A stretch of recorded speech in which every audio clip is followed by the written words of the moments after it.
साथियों, तो ये बन्नो साहेब पार्ट 4 है और ये पूरी समीक्षा है पार्ट 3 की। तो उसका लिंक यहाँ आपको ऊपर आई के रूप में मिल जाएगा। तो जिन्होंने पार्ट 3 नहीं देखा है वो पहले उस पार्ट 3 देख लेंगे, उसके बाद इस समीक्षा को देखेंगे तो ये समीक्षा ज़्यादा समझ में आएगी। तो चूंकि वो पार्ट 3 बड़ा वीडियो था, लगभग 1.5 घंटे से भी ज़्यादा का है, तो इसलिए मैंने समीक्षा उसमें नहीं डाली, नहीं तो वो और बहुत लंबा हो जाता। तो वहाँ पूरा डिस्कशन है, हालांकि डिस्कशन से भी बहुत कुछ समझ में आ जाता है, तो फिर भी समीक्षा की एक अपनी अलग बात होती है। वो उसमें कह रहे हैं कि वो भूले हुए थे, है ना, खुद को भूले हुए थे। बन्नो साहब जो कबीर दास जी की पंथ में एक गुरु हैं दिल्ली में, तो वो कह रहे हैं कि वो अपने आप को भूले हुए चले आ रहे थे अनादिकाल से, है ना। और ये अनादिकाल कितना होता है? अनंत काल होता है। ये भूले चले आ रहे थे अपने आप। क्या भूले चले आ रहे थे? यही कि मैं कौन हूँ, मैं आत्मा हूँ कि नहीं हूँ, कि आत्मा शरीर एक ही है, कि शरीर और आत्मा अलग अलग है, कि ये सब। और इस भूल की वजह से ही ये शरीर और शरीर में चलते चले आ रहे थे, भूल की वजह से। मतलब अगर इन्हें शुरू से पता होता कि ये आत्मा है तो ये किसी शरीर में घुसते ही नहीं। अगर ये अलग से चेतन है तो ये घुसते नहीं शरीर में। और ये कह रहे हैं कि अनादिकाल से ये जो चेतन है ये भूला हुआ है, मतलब वो भूले हुए हैं। अब अनादिकाल से भूले हुए हैं, इसका मतलब तो ये तो स्वभाव ही हो गया फिर, जबकि वो चेतन का स्वभाव बता रहे हैं कि इसका स्वभाव तो ज्ञान है, ज्ञान करना इसका स्वभाव है। फिर अनंत काल से कैसे भूला हुआ हो सकता है? इतना सारा ज्ञान तो आके यहाँ करता है पांचों ज्ञान इंद्रियों से। तो किस बारे में भूला? बोले ये बारे में भूला कि भाई वो आत्मा अलग है और शरीर अलग है। और पीछे के जो दोनों पार्ट हैं उनमें आप देखेंगे तो वो सही ढंग से अपना आधार बता नहीं पा रहे हैं कि भाई शरीर और आत्मा अलग अलग कैसे है, ये अलग अलग कैसे मान लिया। वो जिस भूल की बात कर रहे हैं वो भूल अभी भी कंटिन्यू नहीं है क्या? क्योंकि वो बता रहे थे कि जड़ तत्व से वो कैसे अलग हैं। तो बोले जड़ तत्व में तो चेतनता का गुण है नहीं है, जैसे ये यहाँ हवा पानी आग ऐसे सब देखते हैं, इसमें चेतनता का गुण इन्हें अनुभव नहीं होता है। तो कह रहे हैं कि इनसे ही तो ये मिलकर शरीर बनाए, तो इस भला ये गुण क्यों आएगा? अब ये कोई लॉजिक नहीं है, क्योंकि हम हमारे इस शरीर में तो कई ऐसे गुण हैं जो हवा पानी आग इनमें नहीं दिखाई पड़ते। तो कई ऐसे गुण हैं, जैसे ये जैविक है। हम्म, ये एक सेल दूसरी सेल का निर्माण कर लेती है दूसरी चीजों को खा के। वहां तो ऐसा नहीं है कि पानी पानी का निर्माण कर लेता है और आग आग का निर्माण कर लेती है और पृथ्वी पृथ्वी का निर्माण कर, ऐसा तो कुछ है नहीं वहां पे। और वो पांचों टाइप की ये जिंदा जैसा बॉडी ऐसा तो है नहीं वहां वहां पे, तो ये यहाँ कैसे हो गया? अब जब ये यहाँ हो सकता है तो फिर इसमें चेतन क्यों नहीं हो सकता? उसके उसके कंपोजिशन से चेतन का निर्माण क्यों नहीं हो सकता? इस सवाल का वो पहले के दोनों जो पार्ट थे उसमें जवाब नहीं दे पा रहे थे, थक गए थे वो बुरी तरह से। तो अब यहाँ वो कह रहे हैं कि ये जो मैं जन्म लेता हूँ शरीरों में, ये भूल के कारण लेता हूँ। अब भूल क्या? वही जिसे सिद्ध नहीं कर पा रहे। फिर वो इसे इसे बताने का प्रयास कर रहे हैं कि मुझे हल्की हल्की बातें भूल जाता हूँ और जो मुख्य बात रहती है वो याद रहती है। अरे तो आप क्या हो? इससे ज्यादा मुख्य बात कोई हो सकती है?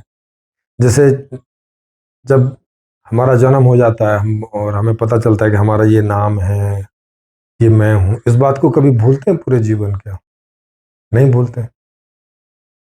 तो आत्मा कुछ अलग से ऐसा होता तो वो उसे बात हमेशा याद नहीं रहती कि वो कौन है, क्या है, कहाँ से आया है, किस लिए आया है। ये सारी चीजें तो पता होनी चाहिए थी ना। इस बात से भी उनकी उनकी बात में कोई लॉजिक निकलता नहीं है।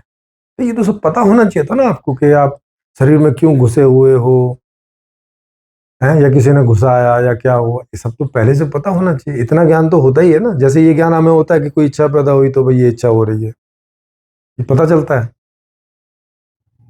तो जब किन्हीं शरीरों में घुस रहे हैं निकल रहे हैं तो पता तो चलना चाहिए ना कि हम घुस रहे हैं और निकल रहे हैं, कुछ नहीं पता। फिर इस बात को वो बता रहे हैं कि एक्चुअल में ये अनादिकाल से ऐसे ही चला आ रहा है कि शरीर और आत्मा जो है वो एक साथ ही चले आ रहे हैं। मतलब आत्मा एक शरीर में से निकलता है तो दूसरे में घुस जाता है, दूसरे में से निकलता है तो तीसरे में घुस जाता है। लेकिन जब हम थोड़ा भी विज्ञान में जाएं तो हम देखते हैं कि ये पृथ्वी बनने के बाद, वनस्पति वगैरह बनने के बाद तभी आदमी या जीव जंतुओं का नंबर आता है, उसके पहले तो होता नहीं। तो तब ये कहाँ रही होगी आत्मा? तब तो ये शरीर से अलग रही होगी लाखों करोड़ों अरबों साल, जब तक ये यूनिवर्स डेवलप हुआ। लेकिन वो कह रहे हैं नहीं नहीं, ये यूनिवर्स हमेशा से ऐसा ही है, हमेशा से, मतलब ये धरती ऐसी ही है हमेशा से।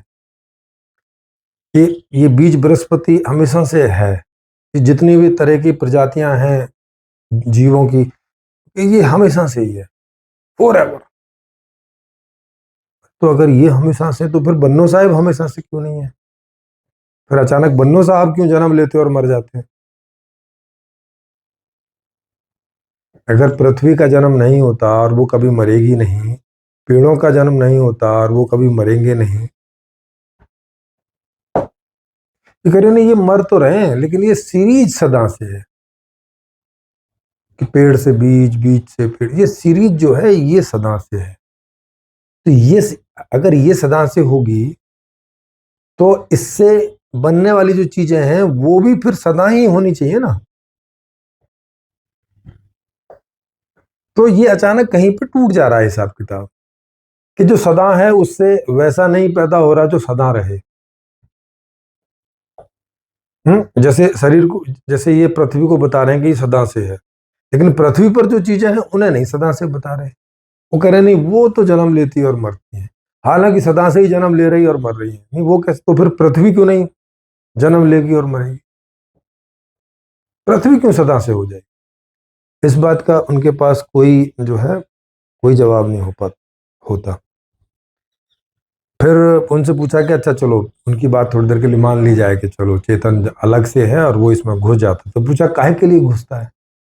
बोले वासना है उसके अंदर। तो हमने पूछा कि वासना उसके स्वभाव में है या कुछ और चक्कर है? तो अब गड़बड़ा रहे हैं वो, बता नहीं पा रहे हैं बहुत देर की बहस में भी कि वासना चेतन के स्वभाव में है या नहीं है। क्योंकि अगर चेतन के स्वभाव में है तो समस्या पैदा होती है कि उसे तो हटाया नहीं जा सकता, क्योंकि किसी का स्वभाव कैसे हटा सकते हो आप? स्वभाव तो हमेशा रहेगा। वासना तो फिर पैदा होगी तो शरीर में तो फिर घुस जाएंगे ये, मुक्त होने के बाद भी, क्योंकि जो चीज स्वभाव में है वो उसको तो आप हटा नहीं सकते। अब फिर ये कह रहे हैं कि नहीं स्वभाव में तो नहीं है लेकिन संबंध से है। भाई संबंध कैसे बना, पहले तो ये बताओ ना। भाई संबंध से होने का मतलब तो ये है कि जब संबंध हो गया तब वासना पैदा हो रही है ना? कि भाई मैं शरीर से संबंधित हो गया तो अब वासना शुरू हो रही है। शरीर के साथ संबंध होने का ही क्या कारण है? वो कोई कारण बता नहीं पा रहे। इसका मतलब वो प्रक्रिया कारण चल रही है वहीं, यूं ही। तो वहां कोई ज्ञान नहीं इनका, वहां इनका अज्ञान झलकता है, कुछ कुछ ये बता नहीं पा रहे। फिर इनसे पूछा अच्छा आत्मा क्या स्वभाव से मुक्त है?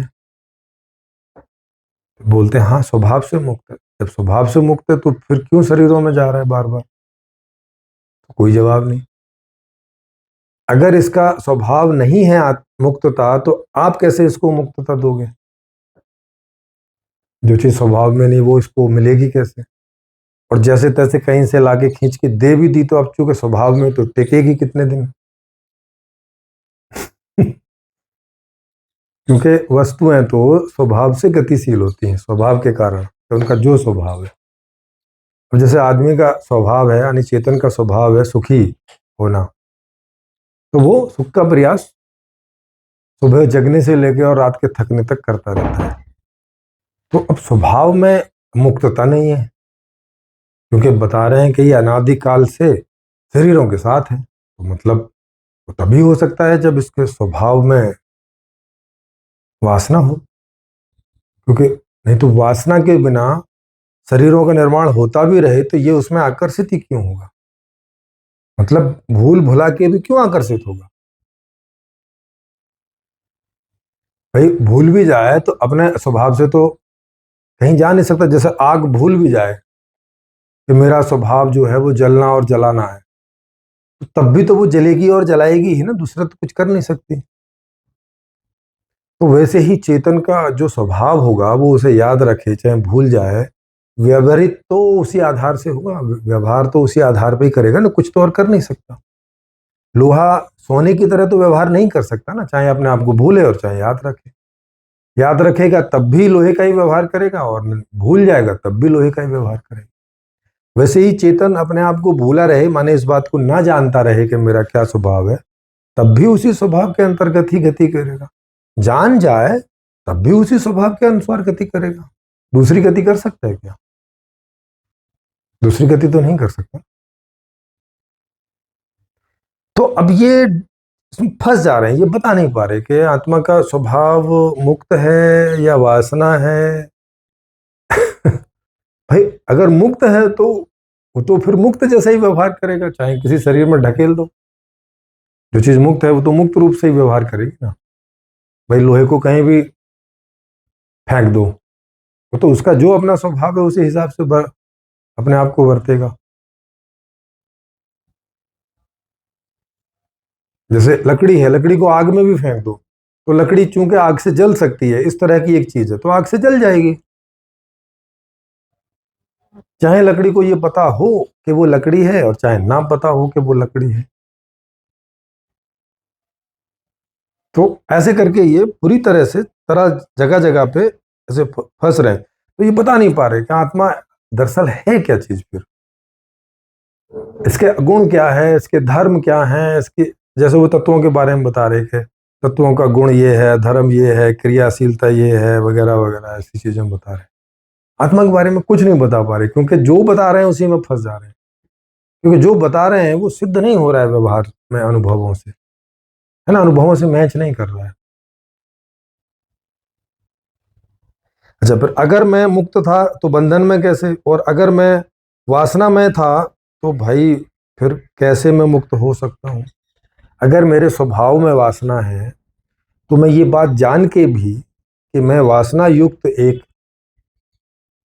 वस्तु हूँ, कोई चीज हूँ, तो मैं भला उससे अलग क्यों व्यवहार करूंगा? मैं अपनी वासना को रोकना क्यों चाहूंगा अगर मेरा स्वभाव है वासना? और अगर मैं मुक्त हूं तो अभी भी मुक्तता का ही व्यवहार करूंगा, और मुझे नहीं पता हो तब भी मुक्तता का ही व्यवहार करूंगा। भाई कोई जानकारी मुझे मेरे बारे में है या नहीं है, इससे मेरे मेरे व्यवहार का जो मूल केंद्र है वो थोड़ी ना बदल जाएगा, वो तो वही रहेगा। जैसे जैसे अभी हम लोग कह रहे हैं कि भाई जीवन का उद्देश्य है सुखी होना, अपनी इच्छाओं की पूर्ति करना, उसका प्रयास करना।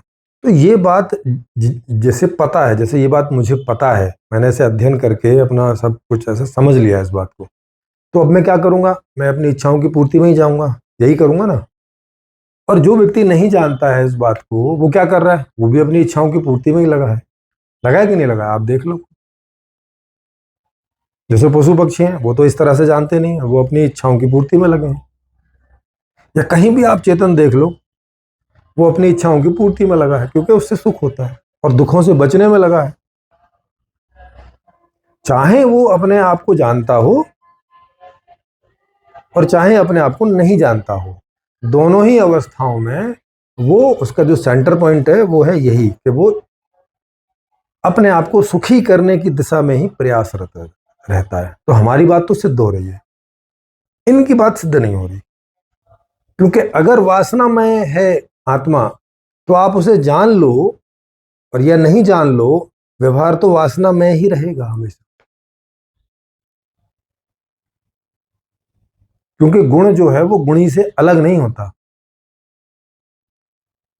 जो वस्तु है और उसका जो गुण है मूल, उस गुण को उसमें से निकाल के फेंक नहीं सकते आप। अगर फेंकेंगे तो वो कुछ वस्तु ही फिर कुछ और हो जाएगी, वो रहेगी ही नहीं। जैसे पानी में से पानी का अगर आप गुण निकाल दोगे तो वो पानी नहीं, अब तो कुछ और हो जाएगा, हाइड्रोजन ऑक्सीजन हो जाएगा, कुछ और हो जाएगा। तो अगर ये बोलें कि आत्मा का स्वभाव मुक्तता है, वो भी बात नहीं बनती। अगर ये बोलेंगे कि आत्मा का स्वभाव वासना में है, तो भी इनकी बात नहीं बनती, क्योंकि दोनों में इनकी बात कट रही है। वासना में बोल रहे हैं तो फिर मुक्त होने के लिए काहे प्रयास कर रहे हो, जो आपका स्वभाव ही नहीं है। वो प्रयास करने का प्रयास कर क्यों रहे हो, ये तो अज्ञानता सिद्ध हो जाएगी। और अगर मुक्त है तो फिर मुक्ति है, फिर आप प्रयास क्यों कर रहे हो मुक्त होने का। लोहा लोहा होने का प्रयास करे, मतलब ये हास्यास्पद नहीं होगा कि जिसका स्वभाव ही है मुक्त और वो फिर मुक्ति का प्रयास करे, क्यों करेगा जब है ही। प्रयास तो हमेशा उस चीज का किया जाता है कि अभी है नहीं है और हो जाएगा। जैसे हम कह रहे हैं कि हर चेतन सुखी होना चाहता है, मतलब सुखी है नहीं, होना चाहता है। सुखी रहना चाहता है नहीं, तो उसका प्रयास करता है। अगर कोई चीज ऐसी है कि जो वो है ही, तो उसका वो प्रयास क्यों करेगी। अगर आत्मा का स्वभाव मुक्त ही होता तो उसको तो कोई प्रयास ही ना करती, ना किसी शरीर में जाती, ना आती, ना कोई प्रयास नहीं होता। मुक्त है और कुछ और होना नहीं है। वासना में है तो अब वासना से मुक्त क्यों होना है। अगर उसका स्वभाव वासना में है, तब तो वासना में ही वो व्यवहार करेगी, वर्तेगी, हमेशा वासना का ही व्यवहार करेगी। तो अभी ये जो मुक्त होने में लगे हैं वासनामय जीवन से, ये तो फिर इनकी अपनी ही बात कटने लगती है ना। इसका मतलब इनको तय ही नहीं है। कभी कह रहे हैं नहीं उसका स्वभाव मुक्त है, लेकिन वासना में फंस गई। अब कैसे फंस गई, जो स्वभाव से मुक्त थी उसमें आखिर कोई वासना पैदा कैसे हो गई। बोल रहे हैं कि शरीर के संपर्क से, लेकिन शरीर का संपर्क हुआ क्यों। इस दुनिया में कोई चीज बिना कारण होती नहीं। इन्हीं भी दो चीजों का आपस में मेल अथवा अलगाव कारण से होता है। मेल भी किसी कारण से होता है और उनमें अलगाव हो तो वो भी किसी कारण से होता है। बिना कारण से यहाँ कोई क्रिया होती नहीं इस दुनिया में। आप कहीं पर भी देख लीजिए, पूरी जितनी भी सृष्टि आपके आसपास है, सबका अध्ययन कर लीजिए, जड़ और चेतन का। बिना कारण के यहाँ कोई कार्य नहीं होता। कारण इनको पता नहीं है। और जब कारण इनको नहीं पता, तो फिर निवारण किस बात का कर रहे हैं। जब इन्हें पता ही नहीं है कि मुक्त आत्मा किस कारण से वासना में हो गई, तो अब वो कारण का निवारण तो कर नहीं रहे, तो धक्का परेड कर रहे, प्रयास कर रहे हैं उसे जबरदस्ती मुक्त करने का, बिना कारण को दूर किए हुए। और कारण बना रहेगा और फिर ये वासना में घिर जाएंगे, और बार बार घिर ही जाते हैं। कभी कार की वासना, कभी आश्रम की वासना, कभी जो है लोगों की वासना, और मुझे बन्नो दास नहीं बन्नो साहिब लोग बोले, इस बात की वासना। वासना तो बहुत तरह की होती है, वो बार बार वासना में ही गिरते रहेंगे, क्योंकि वो तो स्वभाव है। और उससे ये मुक्त होना चाह रहे, मतलब अपने स्वभाव से मुक्त होना चाह रहे, मतलब लोहा लोहत्व से मुक्त होना चाह रहे, सोना सोनत्व से मुक्त होना चाह रहे, आग आग अपने अग्नि वाले गुण से मुक्त होना चाह रहे। ये ऐसी बात हो जाएगी जो असंभव है ना, क्योंकि गुण जो है वो गुणी से कैसे अलग हो सकता है, कैसे कैसे संभव है। अच्छा, अब फिर मैंने बोला कि चलो अब तो आपको याद आ गया है, तो अब तो अलग हो जाओ। अब तो याद आ गया ना कि भाई आप तो एक मुक्त चीज है। तो कह रहे नहीं, मेरा प्रारब्ध है। अरे भाई, अब प्रारब्ध कैसे काम करेगा। जैसे आपको पता चल गया कि शेर जो है एक डेंजरस चीज है ना। जब तक नहीं पता था तो उसकी तरफ चले जा रहे थे, लेकिन अब पता चल गया, किसी ने बता दिया या आपको अपने से अनुभव हो गया कि शेर जो है वो एक खतरनाक चीज है मेरे लिए, वो मुझे मार सकता है ना। तो जब से आपको ये बात पता चलेगी, तब जब भी आप शेर को देखेंगे वहां से भागेंगे। ऐसा थोड़ी है कि संस्कार के बस उसकी तरफ चलते चले जाएंगे कि नहीं अभी तो संस्कार खत्म नहीं हुए। जब तक संस्कार खत्म नहीं होंगे तब तक तो मैं उसकी ओर जाने का अभ्यास मेरा बना हुआ है, मैं उसकी ओर जाऊंगा। ऐसा होता है कभी। नहीं होता। मतलब अज्ञान के कारण जो कार्य आप कर रहे थे, ज्ञान होने पे वही कार्य तो नहीं करते, ज्ञान होने पे ज्ञान के हिसाब से कार्य करते, है ना। जैसे बच्चा आया बोध है, अभी उसको कुछ नहीं पता, तो वहां सांप वाप देखो तो वो सांप को भी पकड़ के मुंह में देने का प्रयास करता है, हर चीज को मुंह में देने का ही प्रयास करता है। उसको नहीं पता कि सांप है तो काट खाएगा तो मर जाऊंगा तो क्या है। लेकिन वही बच्चा जब बड़ा हो गया और उसे लोग बता देते हैं कि सांप एक जहरीली चीज है और आदमी मर सकता है, और वो तब वो उससे बचने लगता है। ऐसा थोड़ी है कि बचपन का संस्कार चला आ रहा है भाई साहब, बचने नहीं दे रहा है उसको। तो ये ये जो ये बात बोल रहे हैं प्रारब्ध की, ये भी अपनी बात को जबरदस्ती सिद्ध करने की बात कर, मतलब जबरदस्ती बनाए रखने की, सिद्ध तो हो ही नहीं रही है इनसे, जबरदस्ती उस बात पे कि कैसे तो टिका रहूं मैं इस बात पे, उसको टिके रहने की कोशिश कर रहे हैं बुढ़ापे में। दूसरी दूसरी ये बात है कि चेतन के बिना, जैसा शरीर चेतन को चाहिए वो शरीर बन कैसे जाएगा। ये कह रहे हैं कि चेतन अलग है और जड़ अलग है। तो जो जड़ है वो चेतन के अनुरूप वो क्यों बनने लगा भला, उसको क्या लेना देना है। भाई अगर जड़ चेतन एक ही तत्व में हो, तब संभव है कि वो तत्व चेतन के हिसाब से मॉडिफाइड हो, है ना। जैसे थोड़ी देर के लिए मान लो कि ये तो प्लास्टिक का गमला है, लेकिन अगर ये सच का गमला हो, ये जो छोटे छोटे पौधे लगे रहते हैं, और ये अंदर रखा है और प्रकाश बाहर आता है, यहाँ आता नहीं है, तो ये क्या करेगा कि ये प्रकाश की तरफ बेंड होने लगेगा, है ना, ऐसे झुकने लगेगा। तो ये कब झुकने लगेगा, जब इसके जो सेंसेस हैं और ये जो तत्व है ये एक है। अगर ये अलग अलग होते तो क्यों होगा भला, उसको क्या लेना देना है चेतन को, या उसको जड़ को कि वो चेतन के हिसाब से बने, क्योंकि उसका तो कोई संपर्क ही नहीं है उसके साथ। तो ये जो जड़ता वाला हार्डवेयर है ये तभी संभव है जब चेतन इसके अंदर अंतर्भूत हो, मतलब ये एक ही हो, दो ना हो। नहीं तो आप सोचो वीर्य के एक कण में कितना सा है, उसमें स्ट्रक्चर होता है, और उस वो स्ट्रक्चर होता है और वो अंडे के साथ मिलके और एक आकार लेता है। तो जिसका भी वो वीर्य है उसी प्रजाति के का भ्रूण तैयार होने लगता है। मनुष्य का है तो मनुष्य का बनने लगता है, भेड़ का है तो भेड़ जैसा बनने लगता है ना, उसके अंदर स्ट्रक्चर है पूरा। अब अगर उसी स्ट्रक्चर में, अब वो स्ट्रक्चर क्यों है ऐसा कि भाई आदमी की ऐसी बॉडी होनी है, तो वो तभी हो सकता है जब उसी में कॉन्शियस भी संलग्न ही हो, भले ही अभी इनएक्टिव है ना। जैसे मेरा कुछ भी ले लो, मेरे एक बाल का हिस्सा भी ले लोगे तो उससे मेरे डीएनए का आप पता लगा सकते हो, क्योंकि मेरे पूरी बॉडी में एक एक सेल में डीएनए एक ही जैसा है, आप पता लगा सकते हो। अगर मेरी एक सेल ले जाओ और उसे रख लो कहीं प्रिजर्व करके, और 50 साल बाद भी, अब जैसे मेरी बॉडी कहीं कट फट गई और पहचानने में नहीं आ रही है, तो इससे पहचान कर सकते हो कि उस उसकी बॉडी का एक सेल लेके डीएनए करोगे और मैच करेगा, तो मतलब वो मेरी ही बॉडी है। तो जैसे डीएनए आपकी सेल सेल में हर एक जगह है डीएनए स्ट्रक्चर।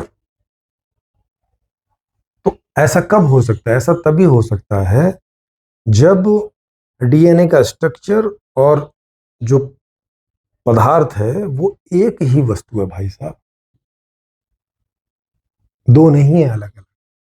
अगर अलग अलग होंगी तो आपको फिर कुछ ना कुछ ऐसा कारण बनाना पड़ेगा कि पहले उन्हें जोड़ना पड़ेगा, फिर उसके हिसाब से इसके अंदर मॉडिफिकेशन होंगे, ये उसके हिसाब से बनेगा, तब जाके कोई एक एक्टिव बॉडी का निर्माण होगा, है ना। जैसे अभी हम लोग करते हैं कि भाई एक एक मोटर बनाई, उसमें कुछ आयरन लगाया, कुछ वायर लगाए, फिर उसमें इलेक्ट्रिसिटी दी, वो घूमने लगती है वगैरह वगैरह, है ना।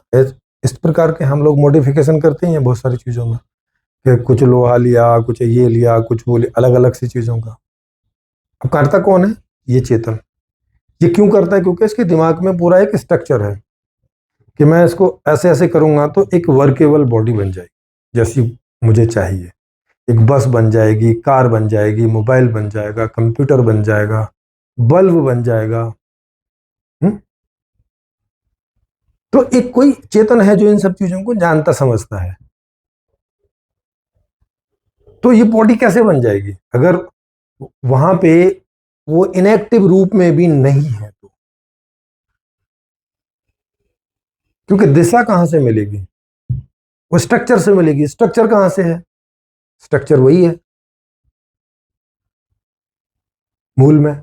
अगर चेतन अलग से है तो भला इसका स्ट्रक्चर चेतन के हिसाब से क्यों होने लगा? उसको क्या लेना देना है भाई? जैसे अभी लोहा है, लोहे को अगर हम मॉडिफाइड ना करें, सांचे वाचे बना के उसमें ना ढालें, वो क्यों वैसा होने लगेगा अपने आप? चेतन है तभी ना ऐसा करता है कि हमें लोहा जिस शेप में चाहिए तो हम वैसा सांचा बना लेते हैं और फिर लोहे को पिघला के उसमें डाल देते हैं और वो ठंडा होने के बाद में वैसा स्ट्रक्चर बन जाता है जैसा हमें चाहिए। अपने आप वो क्यों बनने लगा भला? लोहा, तांबा, वो सब मिलके अपने आप कार क्यों बनने लगे भला? उनको क्या लेना देना है भाई? तो एक चेतन की सक्रिय भागीदारी चाहिए इसमें। खैर, ये तो और भी ज्यादा फिलोसॉफिकल बात है, वो तो अभी मोटी मोटी बातों पर ही अटक रहे हैं, तो अभी गहरी बातों में कहाँ पहुंचेंगे। और वो एक चौथी कहानी करके बोल रहे, 84 मतलब 4। उन्होंने इस पूरी जनरेशन को 4 टाइप में इन्होंने कर दिया। जैसे एक आदमी है, या ऐसे कर दिया कि जो माता पिता से बच्चे पैदा होते हैं, एक जो अंडों से पैदा होते हैं, और एक जो बिना अंडे और बिना माता पिता के पैदा होते हैं। इसको वो चौथी कहानी करके बोल रहे हैं। चौराशी। और वो राशि को राशि नहीं, राशि। अब वही है कि अब ढंग से हिंदी उन्होंने पढ़ी लिखी नहीं कि राशि और राशि में अंतर होता है। ये जो 84 है, ये चौरासी है, चौराशी वाला राशि नहीं है। और उसको भी ये गलत अर्थ ले रहे हैं। 4 राशि, चौ माने 4 और राशि माने ऐसा करके ले रहे हैं 4 के। वो 84 नहीं है। वो क्या क्या करेंगे? 4 काइंड ऑफ बोल रहे हैं। 84 मतलब 4 तरह की सृष्टि बोल रहे हैं। तो ये चौथे में मान रहे हैं वो जो कीड़े, या वो इन तत्वों से मिलके जो कीड़े बन जाते हैं, और इस तरह से। अरे भैया, ये आपके सामने तो हो रहा है, खाली उसको 4 तरह के मानने से थोड़ी कुछ हो जाता है।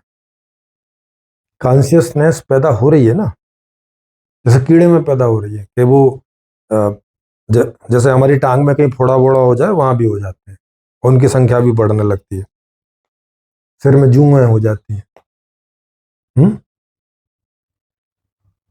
गेहूं इत्यादि वगैरह में वो पैदा हो जाते हैं। तो ये देख रहे हैं कि उन जड़ तत्वों से ये चीजें पैदा हो रही हैं, और फिर भी क्या कह रहे हैं वहां? ये कह रहे हैं नहीं, वो तुम ऐसा समझ रहे हो, इनमें ना आत्मा बाहर से ऐसे जाके घुस जा रही है। अब बताओ, तुम्हें दिखाई पड़ रही है घुस जा रही है? आत्मा अलग है, ये बात तो आप इसी आधार पे कह रहे थे कि जड़ तत्वों से चेतन शरीर का निर्माण नहीं हो सकता।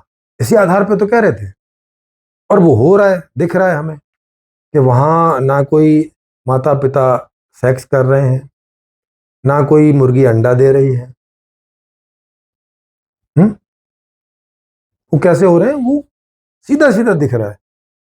हालांकि ये जो माता पिता कर रहे हैं, इसमें भी वस्तुएं ही हैं और कुछ नहीं है। इसमें भी वीर्य और अंडा आपस में जुड़ रहा है, तो एक बच्चा पैदा हो जा रहा है। ये भी जैविक ही क्रिया है पूरी। इसमें भी कहीं से आत्मा आके घुस गई है, इसका कोई प्रमाण नहीं, कोई आधार नहीं, कुछ नहीं। बस इनकी सोच है ऐसी कि नहीं, मैं तो कुछ अलग हूं इससे। और ऐसा सोच के, अब चूंकि जिंदगी में कई प्रकार के दुख भी हैं, है ना, सुख भी है दुख भी है। अभी इन्होंने जीवन को ऐसे व्यवस्थित नहीं किया है कि भाई अब इसमें दुख ना रहे, या दुख इतने मिनिमम रहे कि कोई खास फर्क ना पड़े, सुखी हो मुख्य रूप से। ऐसी स्थिति अभी तक सभी के लिए आई नहीं है। तो आदमी ठीक है, दुख से दुखी है, दुख से भागता है, कुछ सोचता समझता है। तो इन्होंने वो उससे भागने के लिए ये कहानी जो है, जो पहले से किसी ने गढ़ ली थी, उसी को ये सोचते, उसी का चिंतन कर रहे हैं कि अच्छा हाँ मैं इससे अलग हूँ, तो मैं इससे अलग हो जाऊंगा तो बस फिर मैं दुखों से बच जाऊंगा। ये नहीं सोच रहे कि सुख भी नहीं मिलेंगे। तो पहले ये तो देख लो कि जिसे आप चेतन कह रहे हो उसका मूल उद्देश्य क्या है, सुखी होना है या मात्र दुख से बचना है। तो बुद्ध इत्यादि से जो पीछे के दर्शन हैं पुराने, उनसे ये गलती हो रही है। वो सोच रहे हैं कि केवल दुख से बचना है। भैया दुख से बचना तो बहुत आसान था, सुसाइड कर लो बच जाओगे दुख से।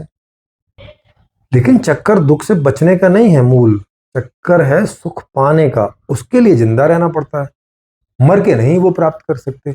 इसीलिए अधिकांश लोग जिंदे बने रहते हैं दुखों के आने पर भी, मरते नहीं। वो मरने का चुनाव नहीं करते। मरने का कब चुनाव करते हैं, जब एक लेवल से ज्यादा दुख बढ़ जाता है, असहनीय हो जाता है, तब। नहीं तो उसके पहले इस आशा में ही रहते हैं कि नहीं जीते तो रहो, पता नहीं कब सुख आ जाए। एक सुख के चक्कर में 4 दुख भी भुगतने पड़े, फिर भी वो उन दुखों को भुगतता है और सुख की आशा में रहता है, और उसके लिए प्रयास करता है हर रोज, हर क्षण। इससे ये उसके स्वभाव को नहीं समझ रहे कि सुख कितना महत्वपूर्ण है इस चेतन के लिए।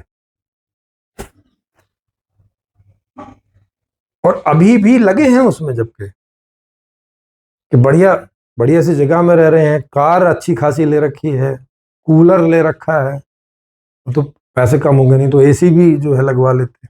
खाना पीना तो होगा ही, फिर जब ये सब चीजें, तो खाना पीना भी अच्छा होगा ही होगा, क्योंकि जो भगत लोग हैं वो थोड़ा थोड़ा भी देते हैं तो बहुत इकट्ठा हो जाता है वहाँ। और लोग आते हैं दूर से ही, बन्नो साहेब प्रणाम करते हैं। एक उस भी तरह का सुख है कि अब मैं साहेब हूँ। साहेब बोले तो बॉस, कोई बड़ा आदमी, चाहे ज्यादा उम्र में बड़ा हो, चाहे ज्ञान में बड़ा हो, चाहे आर्थिक रूप से बड़ा हो, चाहे किसी भी तरह से बड़ा हो, साहेब। अच्छा, फिर इस बात पे चर्चा हुई कि अच्छा मतलब क्या देखते हैं आप, माने क्या आधार रहे। तो कह रहे मानवीय आधार है, मानवीय गुण रहे। तो मन में पूछा मानवीय गुण कैसे तय कर रहे हो। बोले कि दया है, दूसरे की मदद करना है। अच्छा, ये मानवीय गुण है। दूसरे से छीन लेना और दूसरे को मार देना, ये नहीं है मानवीय गुण। कह रहे नहीं नहीं, ये तो मानवीय गुण नहीं है। कैसे? अगर मानव में ये गुण ही नहीं है तो मानव वैसा वैसा एक्ट कर कैसे लेता है? क्या कोई चीज जिसमें कोई गुण नहीं है ऐसा कर सकता है? ये दोनों गुण ही मानव में है ना, कि मानव प्रेम भी कर सकता है और मानव शत्रुता भी कर सकता है। ये दोनों ही गुण मानवीय ही हैं। हाँ, इसको अच्छा और बुरा बोल सकते हो कि इसमें भाई नुकसान होता है, इसमें फायदा होता है। ये फायदे वाला है और ये नुकसान वाला है। बाकी ये दोनों क्षमताएं तो चेतन के अंदर हैं, कि वो शत्रुता भी कर सकता है, मित्रता भी कर सकता है, वो प्रेम भी कर सकता है, घृणा भी कर सकता है। वो किसी के साथ लगाव होने पे उसकी बढ़ोतरी में गर्व भी महसूस कर सकता है, और किसी दूसरे की बढ़ोतरी में ईर्ष्या भी कर सकता है ना। वो दान भी कर सकता है और वो चोरी भी कर सकता है। मतलब ये तो सारी ही क्षमताएं हैं ना चेतन की। तो एक इन्होंने ऐसा सोच लिया है, मानव मतलब कोई ऐसा पॉजिटिव पॉजिटिव टाइप का ऐसा सोच रहे हैं। ऐसी चीज सोच रहे हैं कि उसका धरातल पे अस्तित्व नहीं है। धरातल पे जिसका अस्तित्व है वो कुछ और है। जैसे ये पहले सोच रहे हैं कि आत्मा और शरीर अलग अलग है, ऐसा सोच रहे हैं। अब धरातल पे वो नहीं है। धरातल पे दिख रहा है कि एक ही है, सीधा सीधा अनुभव हो रहा है कि एक ही है भाई। तो वैसे ही यहाँ पे दिख रहा है कि हर आदमी में अपनी अपनी ये सब क्षमताएं हैं, और मानव है तो मानव में जितनी भी क्षमताएं वो सब मानवीय कही जाएंगी। जैसे पशुओं में जितनी भी क्षमताएं हैं वो सब पशु जैसी कही जाएंगी। बहुत सोचना विचारना, कोई प्लान बना लेना, बहुत इस तरह की क्षमता उनकी नहीं होती, तो ये क्षमता पशुओं की नहीं कही जा सकती। ये क्षमता मनुष्य में होती तो मनुष्य की क्षमता होगी। वो प्लान पॉजिटिव भी हो सकता है, नेगेटिव भी हो सकता है, दोनों हो सकते हैं, दोनों ही मनुष्य की क्षमता में आते हैं। तो ये भी एक चीजें इन्होंने सोची हुई है ऐसा। अब उनको मनुष्य का व्यवहार ही नहीं समझ में आ रहा है और फिर उन्हें एक वहम हो गया है, एक गफलत हो गई है कि वो आत्मज्ञानी हो गए हैं। आत्मा के बारे में कुछ उन्हें पता नहीं, उसका व्यवहार के बारे में कुछ पता नहीं, उसका सेंटर पॉइंट क्या है कुछ नहीं पता। वो फिर भी गुरु गद्दी पर वो बैठ के और वहां हर रविवार लोगों को ज्ञान देते हैं आत्मा का। आप सोचो। फिर बात हुई कि अच्छा भाई, चोरी इत्यादि की बात हुई। अच्छा, ऐसी चीज को चोरी क्यों बोलते हो या ऐसे गलत क्यों बोलते हो, तो बता नहीं पा रहे। मैंने बोला अच्छा एक बात बताओ, ये जिसको आप चेतन बोल रहे हो, आत्मा बोल रहे हो, जो अलग है, क्या वो इस पदार्थ की मालिक है? इन पंच तत्वों की मालिक है क्या वो? तो बहुत देर तक बता ही नहीं पा रहे हैं।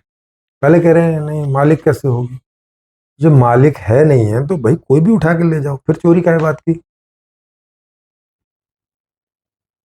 जैसे समुद्र है, उसका कोई मालिक मान लो नहीं है थोड़ी देर के लिए, और उसमें से जो मर्जी आदमी पानी भर के ले जाए, उसे कैसे बोलेंगे कि चोरी होगी?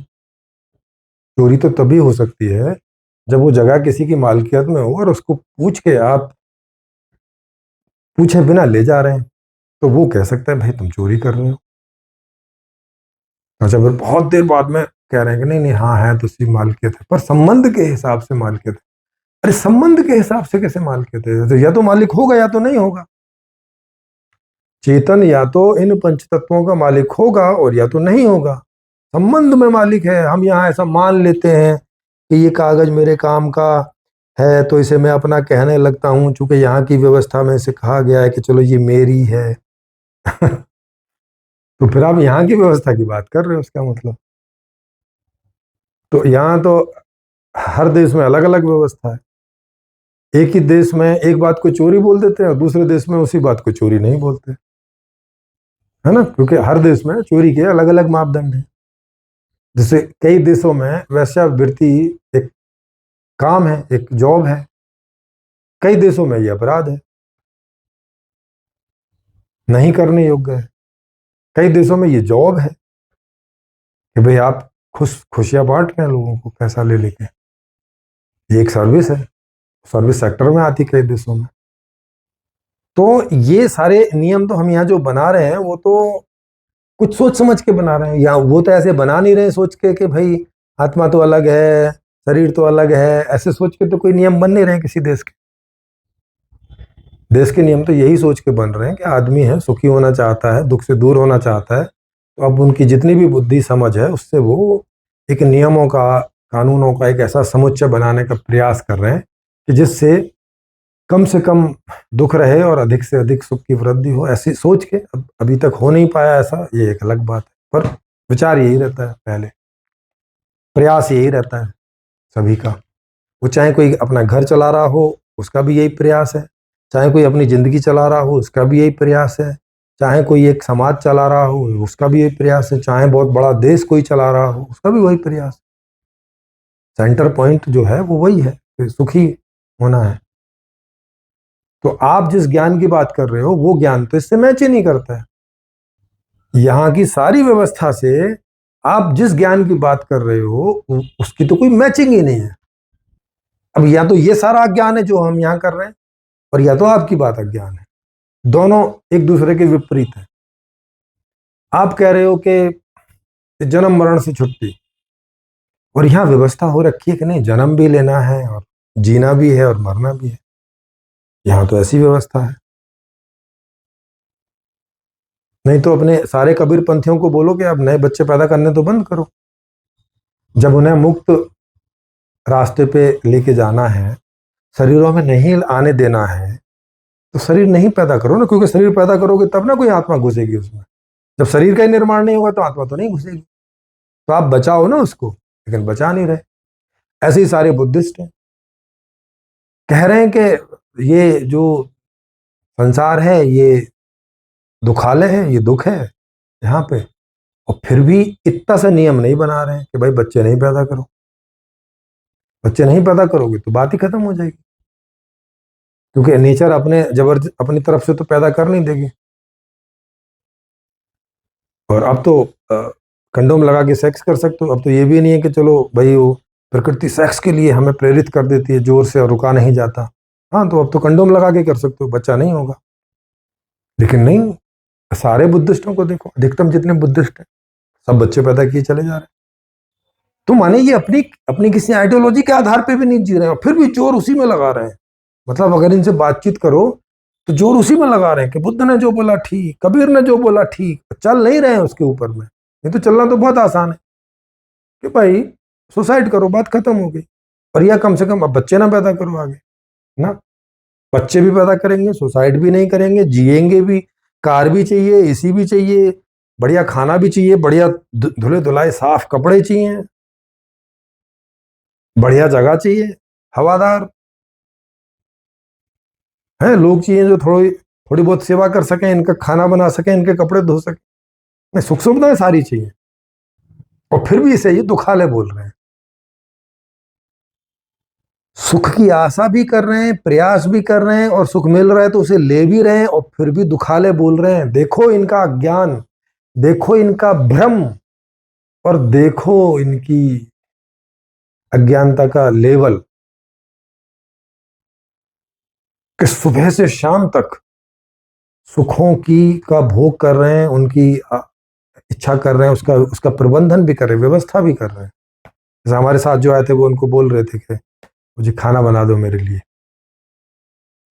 नहीं, वही कह रहे थे कि मैं आपके लिए खाना बना जाऊं। हालांकि बातचीत करते करते रात ज़्यादा हो गई थी तो उनको वापस जाने में दिक्कत होती, तो खाना उन्होंने बनाया नहीं, फिर उन्होंने अपने आप कुछ बनाया होगा।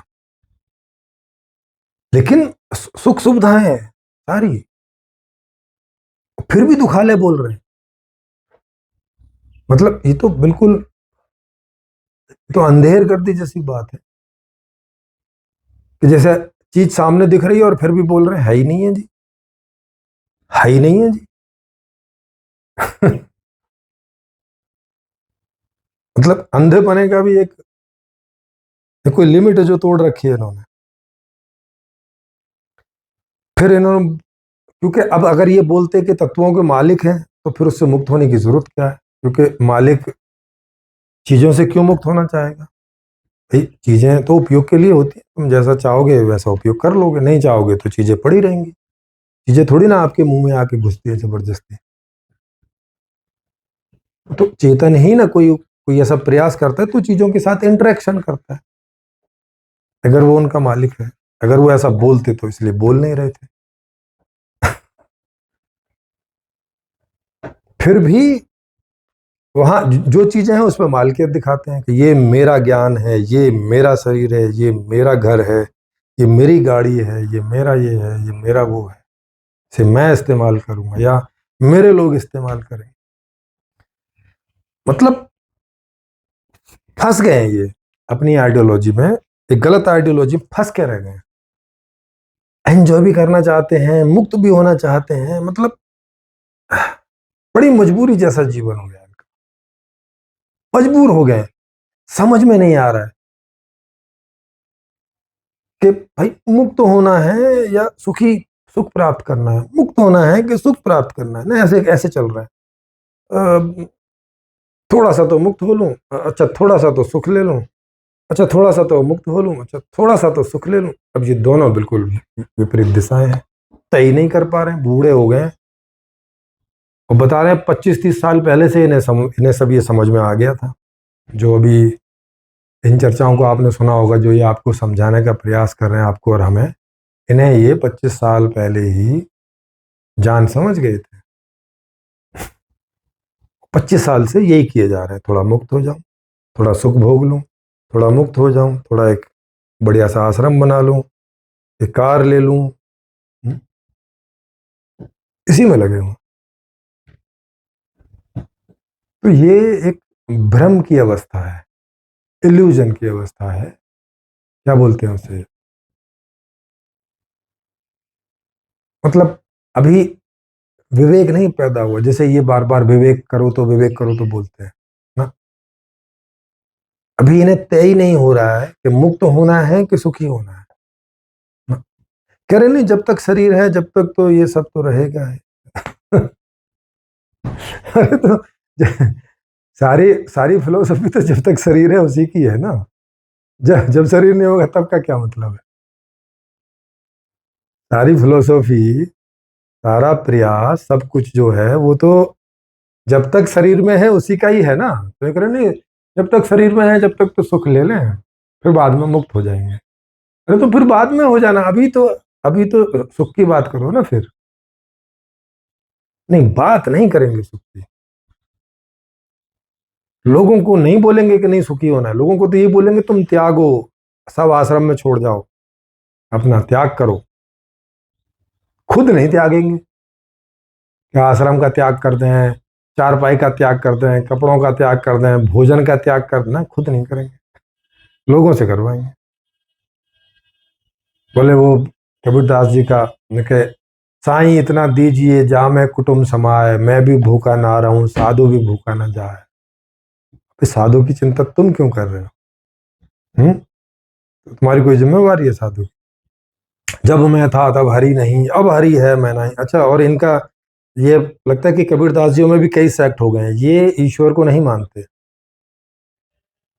लेकिन कबीरदास जी के तो ऐसे दोए हैं जिसमें लगता है कि वो ईश्वर को मानते थे, जिसमें यही है कि जब मैं था तब हरि नहीं, अब हरि है तो अब मैं नहीं।